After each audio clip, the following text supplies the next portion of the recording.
તો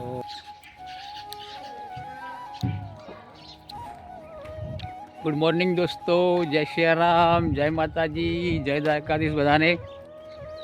સવારે વહેલા ઠંડી બહુ જ પડે છે અત્યારે. હાલ ઠંડી પડવી પણ જરૂરી છે. અમારા બાજુવાળા ખેતરમાં ભાઈએ જો ઘઉં આવ્યા છે, આવા નીકળી ગયા છે હવે.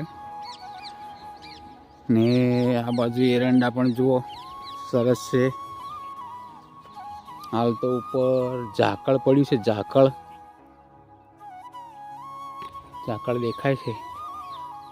આ બાજુ ગાયો માટે ઘાસ વાયેલું છે, જે ચીકુડી ને ઓટ કહેવાય, ઓટ ને બધું વાયેલું છે એ પણ ઉગી ગયું છે.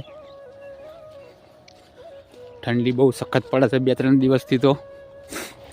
અને અમે નીકળી ગયા છીએ ખેતરમાં ઓટો મારવા માટે. પ્રેયસ અને અમે 2 જણા મારે હારે આવી ગયા. પ્રેયસભાઈ સવારમાં ઓટો મારવા માટે ખેતરમાં. જો આ રીતનું વાતાવરણ છે સવારે વહેલા ખેતરોમાં.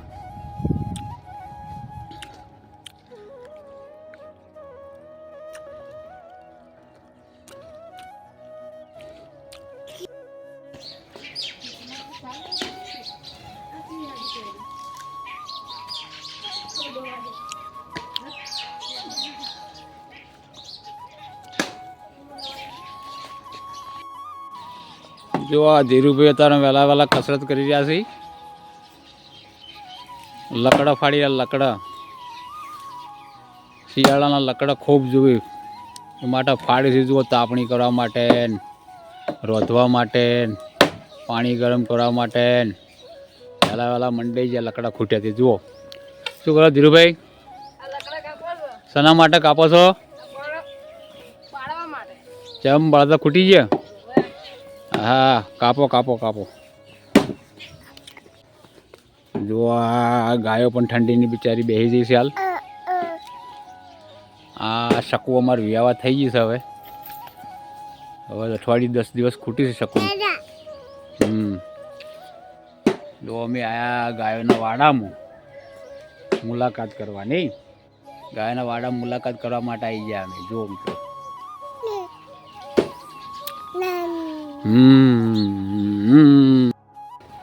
જો આ ભાઈ પાણી ગરમ કરે છે. તાપણી પાણી ગરમ કરો છે. જો હવે પાણી ગરમ થાય છે. તાકો પાણી ગરમ થાય છે.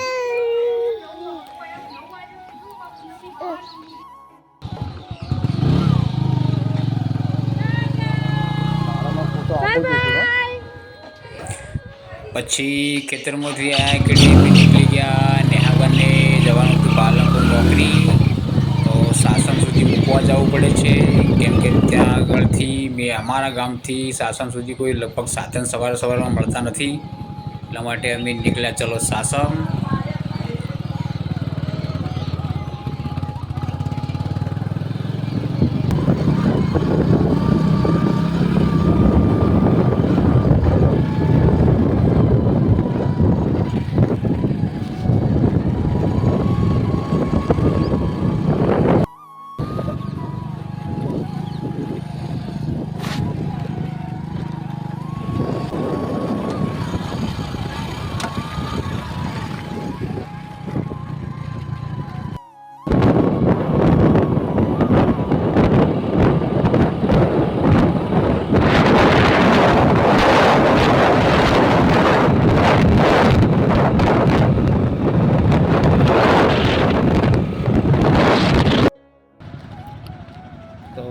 જુઓ મિત્રો, આ રીએ અમારા પાટણ જિલ્લો અને બનાસકાંઠા જિલ્લાને જોડતો એક મુખ્ય માર્ગ છે અમારો. આ રે જેના ઉપર અમારે ચોમાસામાં જવું હોય તો લગભગ ભારે વરસાદ હોય કે વધુ પડતો વરસાદ હોય તો બંને જિલ્લાનો સંપર્ક તૂટી જતો હતો.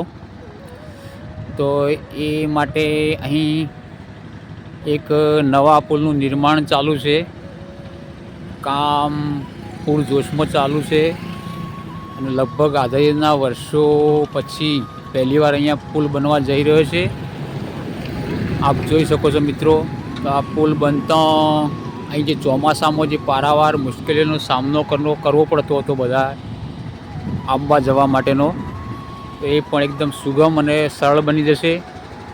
અત્યારે કામ ફૂલ, લગભગ ઝડપી કામ પતી જશે.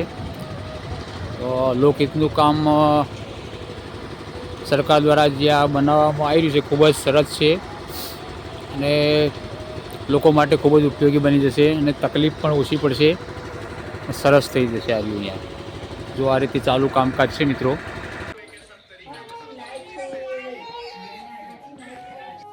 બતાવવા પડી ત્યાં જો આ બ્રહ્મા ઇલેક્ટ્રિકવાળા ભાઈ આવી જાય છે રિપેરિંગ કરવા માટે. આખી પાઇપલાઇન તૂટી ગઈ હતી, વાયરિંગ આખું તૂટી ગયેલું હતું. કરંટ ના લાગે એનાથી બચવા માટે નવું આખું પાઇપો નોખી નવું વાયરિંગ કરી દે. હારે ભાઈ આવી ગયા.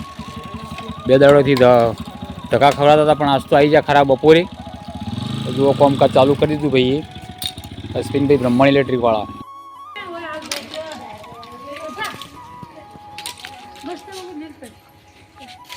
બધી ભેગી કરીને બોટ કરી આપો હતા ઓના કઈ બધી પછી ભીએ પડી